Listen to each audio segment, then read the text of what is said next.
Gallimera, Gallimera, Gallimera. Good morning, good morning, good morning. I was not sure whether I would get a signal this far down the side of the house like I have, because I've got to show you this. Nesting in the underground part of the house, there is a little family of, oh, there you go, a little family of swallows, I've been told they are, not swifts, but swallows. They've been nesting there for a few years now, but we've got sign of life there. So look at that, isn't that fantastic? That's in Greece, that's a sign of good. Anyway, that's a sign of good luck when they come and nest in your location like that. I've just lost the signal there briefly, but I think that's because the internet's not fantastic as always here.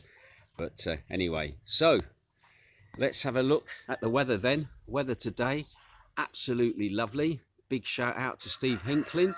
I hope you're doing well, buddy. Nice clear blue skies, absolutely glorious. And I've got little gorgeous Georgie down there at my feet this morning. She likes to nibble at my toes, actually, to be honest. But yeah, there you go. That's the view of the weather at the moment, looking absolutely fantastic. Next door's kids, I think, are off to school as well. And again, a beautiful day, absolutely fantastic weather, nice and warm, nice and hot, and absolutely stunning at the moment. Anyway, thank you to all those people who are tuning in. I can hear little Georgie making some noises. Are you wanting to go in, Georgie? Are you? Okay, well, I'll come up the stairs and I'll pop you in the house. You want to go in? There we go. I'm just going to let Georgie in the house. There you go, darling. In you go. There. Oops, bless her. She's in the house. Right, okay. I've got a lot to get through news-wise this morning. It being a Monday and we've had the weekend. I'm just going to quickly, first of all, give you Amanda's weather forecast for today. And thank you again for Amanda, because she's now working up in Ali Canaz. She says, morning, Ginge. Monday's weather, sunshine and pleasant. It certainly is. Highs of 25 degrees. Will feel like 27. This is the last time of the year. This time last year, we were seeing temperatures of 35 degrees Celsius. Do you know what? I'd forgotten, actually. And yeah, it was really hot this time last year. Anyway, she says, enjoy your day. Anyway, thank you once again. I've got to say a quick shout for a story that's not been covered in the mainstream media. One iota at the moment is thousands upon thousands of anti-lockdown protesters gathered outside the BBC yesterday and chanted "Shame on you," okay, over the corporation's coverage of COVID. They said that the noise must have been kept out by the shut office windows. However, there's got to be a regulation against that, they're reckoning, since there hasn't been a peep on this march or many others which took place across the rest of the country. And they reckon yesterday there was 100,000 people in London alone that were marching, anti-lockdown protesters, and also anti-BBC at the moment as well. A lot of people are not paying their license fee because they're not happy with the service that the BBC are giving. So just quickly, if you were one of those on that protest yesterday, just let me know. I know the previous protests, we had people who came on and told me and reported about what they'd seen and what they experienced. If you remember last time, there were some engineered bits of violence, shall we say, basically so that everybody could be tarred with the same brush. And a lot of it was very handed policing as well. So once again, it'd be interesting to see if anything is said about this in the mainstream media later on today. Also as well, Jane and I, we were out in Sillaby yesterday. We did a little patrol, as it were, around Sillaby. Spoke to the guy from ABBA Travel. That's one of our sponsors at Magdalena's for our competitions and quizzes. And he reported yesterday that he'd actually rented out his first couple of quad bikes for the season. One of them was to a Polish couple who'd rented it for 4 days, and the other was to an Austrian couple. And believe it or not, as we were leaving Sillaby yesterday afternoon, guess what? We saw saw one of those two couples riding past us on a ABBA travel quad bike, and we gave them a wave and a toot, and they waved and tooted back. I don't think they had a clue why we were tooting and waving at them, but they tooted and waved back and thought, oh, they're very friendly here. So anyway, also we heard from the ABBA travel man that the Aqua Bay was open. There were people staying in there, and also that the Aegean Grand was also open as well. That's just further out towards Trigaki. But all the other hotels around, still no signs of life. And again, which is interesting, because I've had people asking me, what's happening with TUI UK holidays? What's happening? Well, to be honest, we went round the TUI Caravelle, we went to the TUI Blue, and to be honest, no sign of life, no sign of any preparations going ahead or anything like that. I know it was a Sunday, but normally people are working like crazy on a Sunday to get things up and running and ready, but no sign of life at all. So we sit and we wait, and we'll just wait and see what happens with the UK market and TUI. So anyway, that's just a quick report of yesterday about going out and about around the island. As for COVID in the last 24 hours, those figures are actually looking quite good. New infections at the moment are down, 1,262 new infections across Greece. That was down from 1,957 on the previous time. Cases coming through borders at the moment, that's up slightly. 2 was reported on my last broadcast. Well, at the moment it is 4 that were reported yesterday.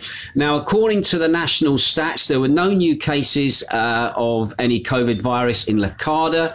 There were no new cases in Kefalonia. There were 11 cases in Corfu, and there was 1 case reported in Zakynthos. That's on the national stats.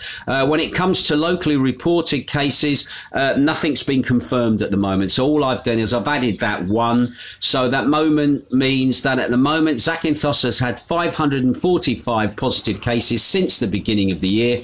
And this month, we have had 22 cases for the month of May. As for deaths, unfortunately, deaths are up again across Greece. Yesterday I reported to you 43. Well, today I can report to you 50 new deaths across the country. Once again, our condolences to those people affected.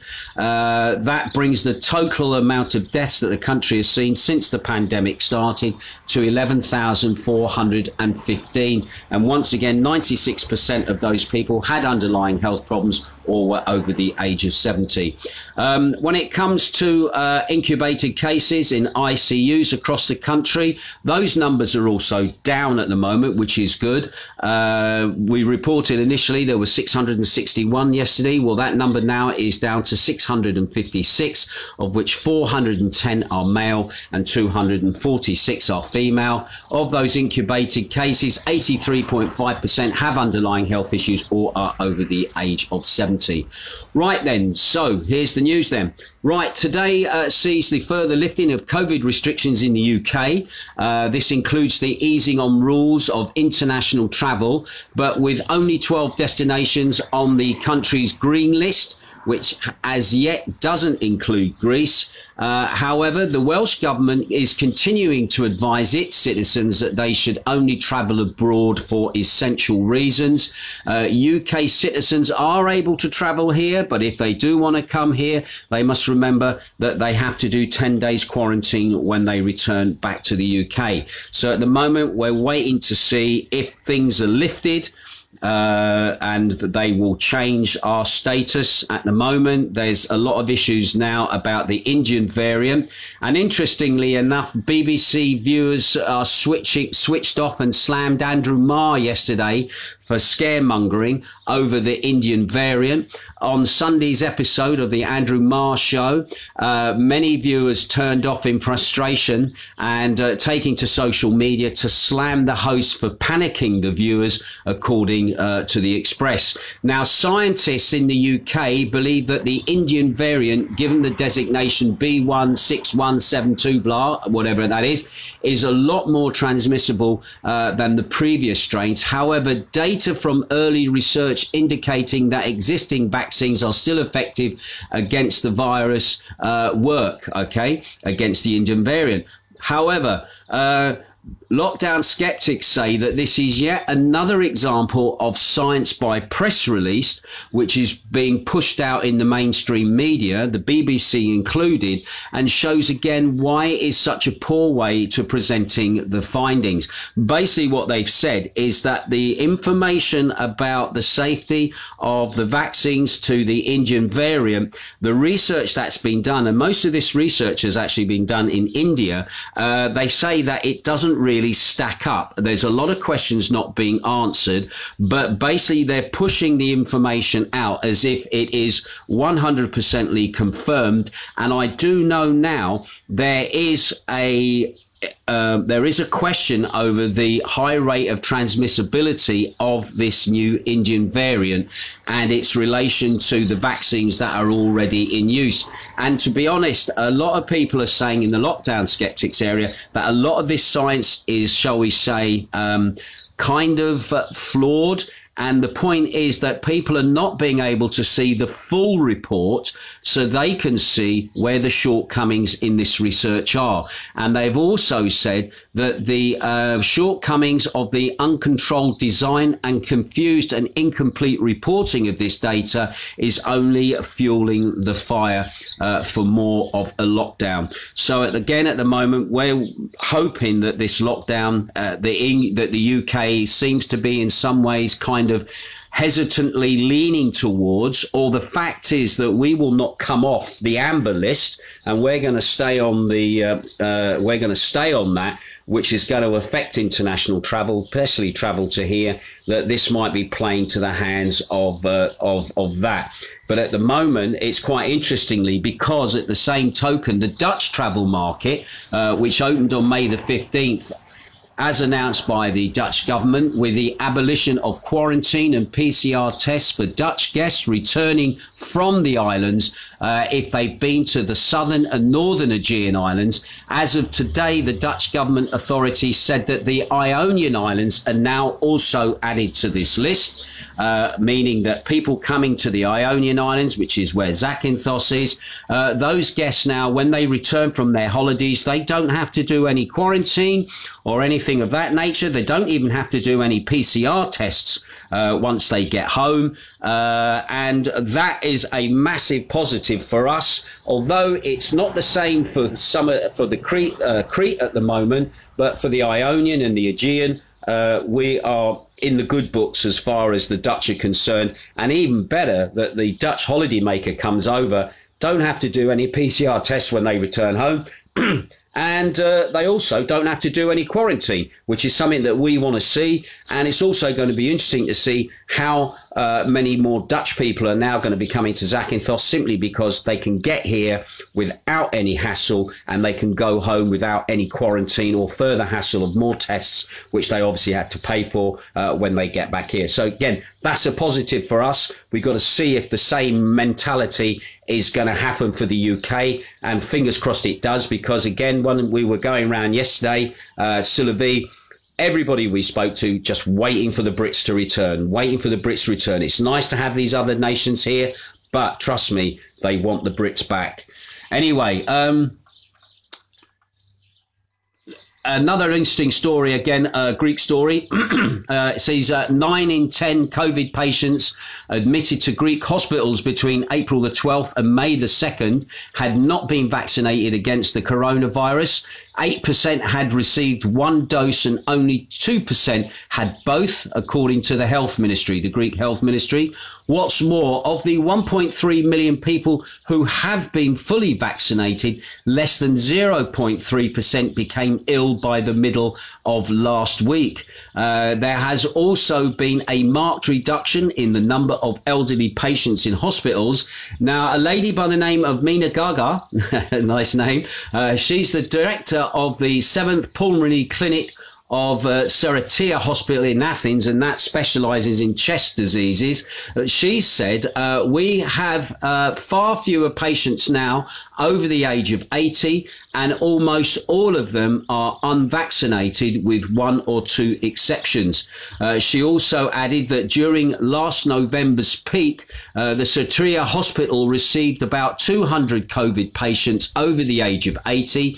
And she said, in this wave, which was far more severe, we have so far had about 80 admissions of patients in this age group, and there are only 2 were vaccinated. So it seems that at the moment, for people of the older age, the actual infection has seemed to have stemmed down and dropped. Anyway, also as well, the Development Minister, Andreas Georgidis, confirmed on Saturday that there's going to be a new set of rules I'll say this again. I'm getting excited again. The Development Minister, Andreas Georgidis, confirmed on Saturday a new set of professional and entrepreneurs stand to receive a state support as they continue to be affected by the pandemic. So there's going to be a bailout for those people, professionals and entrepreneurs. Now, speaking on Sky TV, the minister said that the owners of gyms and playgrounds will, as of May the 28th to the 30th, be able to access the online platform for applications that will grant them between €4,000 if they have one employee and €17,000 if they employ 9 or more people. Anyway, furthermore, lawyers will also receive special support from the ministry in mid-June for the acquisition of electronic equipment so as to adjust to the new e-justice online system. That means basically they can do stuff from their office rather than probably being in court. Anyway, Georgidis noted he will also examine the creation of a program of financial support for clothing, footwear and seasonal enterprises. Now, when he says seasonal enterprises, I hope he's going to be talking about those people who've been working in travel agents and bucket shops which sell trips and tours, who at the moment fell through the cracks when it came to financial assistance during the winter, who, even though they'd done their time, they got their national insurance stamps for 51, who still received no payment whatsoever through the winter period because some of the businesses had their status changed from seasonal to full time. So again, we shall wait and see if that is going to affect people who are in that position. Now, as for tourism, the minister stated that in a very few days, a special funding program with very large sums is about to receive approval. He also said that dance schools, he said, will be added and they will get some form of support if they do not open, as they are not expected to resume before September. Now, interestingly, just going back to gymnasiums are supposed to be reopening today on the 17th. It's going to be interesting to see, one, that does happen, and two, whether this rule that they put in place that unless you've been vaccinated, you cannot go and use the gymnasiums. Again, we're just going to wait and see how that plays out and see if the gymnasiums reopen first and if they are going to be implementing this rule that was spoken about last week. Another story unrelated to COVID. A 30-year-old man of Georgian nationality was detained on the border with Bulgaria, trying to leave Greece with a forged passport. Now, police will bring the man back to Athens, where he will be interrogated over his possible involvement in the murder earlier this week of a 20-year-old British woman during a robbery at the Athens suburb of Glakanira. The detained person has a criminal record, including a violent robbery of elderly people in the Athens in an Athens suburb. So again, we'll keep an eye on that story. And finally, a nice little bit of good news. All right, Greece's newest museum, the Olympic Museum of Athens, that opened over the weekend.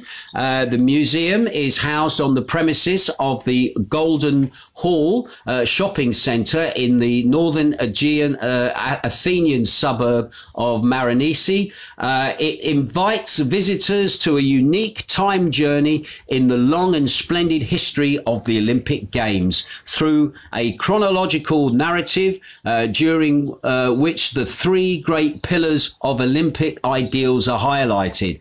The birth of the Olympics is number one. The Olympic Games, ancient Olympia in the Peloponnese Peninsula, and then the revival of the contemporary games in Athens in 1896, and also the return of the games to their homeland back in 2004. Anyway, according to the International Society of Olympic Historians, the museum is within walking distance of the 2004 Olympic Stadium, which was named in honour of Lewis. It occupies buildings used by the television and radio broadcasters. So it's the old media centre, which has now been turned into the Golden Hall shopping mall complex, which also obviously has a shopping centre in there and an aquarium as well. So the next time you're over here in Greece and you manage to get over here on holiday, if the British authorities let you out without strings attached, I would thoroughly recommend you go and check out the new Olympic Museum over there in Athens. Because I tell you what, when we get the opportunity, I think Jane and I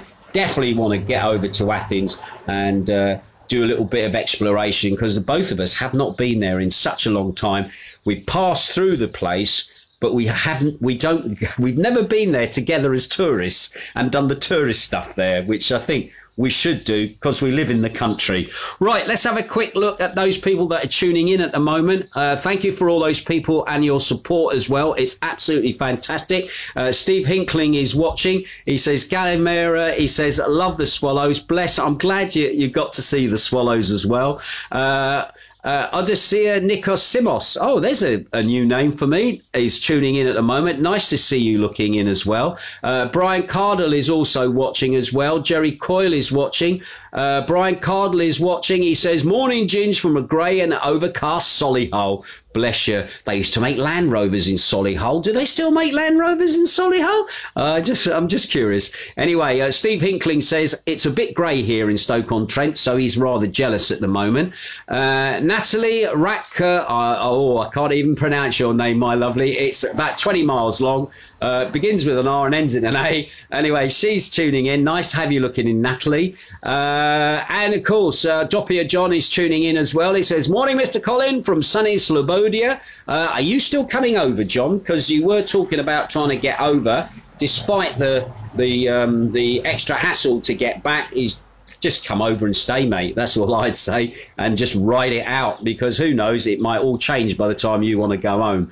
Anyway, Lindsay Lamb is also tuning in as well. Jerry Cole says, morning, mate. 13.5 in Mansfield. Very grey. Bless you.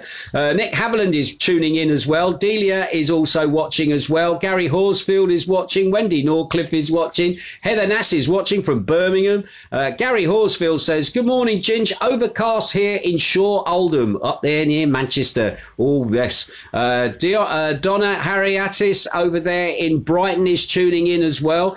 Christine Brown is also watching. Shane Bowen is up there on Exmoor. He's tuned in. He says, Galimera Ginge, it's sunny today. Oh, he's got sun in Exmoor. Bless you. Linda Kimberley is watching. Christine Brown is also watching. Morning, a bit grey here today. Christopher Lloyd James is watching as well. Dave Matthews in Oxford is watching. He says, good morning. Paul Bruff is watching as well over there in Voles, over there on the Peloponnese. Nice to have you tuning in. Donna says, good morning, Colin. So happy to see the flights are arriving in Greece. I hope it will continue. I know Zakynthos needs the tourism. Give Jane my love, hugs and kisses. Will do, my lovely. And yes, you're so right. The flights are now coming in. Although today we only have one flight in today. Jane was checking that this morning, and that is the Swiss. So the Swiss that arrived the other day, they're going out. And I think 7 people actually went to Switzerland. They should be on their way back. today. But anyway, so things are starting to move. People are starting to come. The Dutch are here. The Polish are here. The Swiss are here. All we need now is for the Brits to arrive, and that'll be fantastic. Anyway, Heather Nashley says, good morning to you and Jane from a dry Birmingham, but rain is due later. Bless you. Right, that's it from me this morning. Just to remind you, thank you to all those people who tuned in yesterday to my Northern Soul show. That show is going to be repeated tonight at 7 p.m. UK time after the Beach Drive Time show with Neil Shazam. That is going to be repeated tonight. I will be back in the chat area again, just browsing. Thank you to Zanti Pete and also Shane Bowen, also Sam Curtis as well, Ben, Mr. Iggy, and all of those other people, Nobby as well, all those people that were in the chat area last night. Please come in again. All right. Got your requests in for the next Northern Soul show. I'm literally going to finish this broadcast I'm doing now, and then I will be recording my dance anthem show for this Friday. That will be done today. Just to let you know, my dance anthem show from the weekend, that is now up online on Mixcloud. You can go to it through links on my Facebook page, unless you've already received a personal invite where you can look into it through there. And once again, thank you for those people who have been supporting the Dance Anthem show. The last Dance Anthem show did so well in the global trance and progressive house charts. It started at, I think, number 9. It started, I think, 100, and it got up to about number 41 from what I can remember. But it did phenomenally well. I was really surprised at that. I just wasn't expecting that. And thank you for your support. I don't know how they do that, but I'm really chuffed. Anyway, quick shout out to Will Bland as well, who's also tuning in as well. Andrew the Fridge Watkins, nice to see you as well, looking in, fella. And right, that's it from me. I'll keep my ear to the ground. Oh, and by the way, the little kitten, we're still working on a name at the moment. We think we're going to call him Pickles because he's just a little cutie, and he's up to mischief. He's in and out of everything. Everything's a new adventure. And Jane and I were so pleased this morning that he used the cat litter for the very first time that we actually saw him using it. So his mum's done a really good job in getting him sorted and just shown him the right things to do. And yeah, he's a little cutie. And so we're edging on the name Pickles at the moment. And we think he's definitely a boy. All right. So there you go. But anyway, we'll bring you more on the kitten, okay, in future broadcasts. Anyway, thanks for tuning in. I'll catch you later. You take care and have a beautiful day.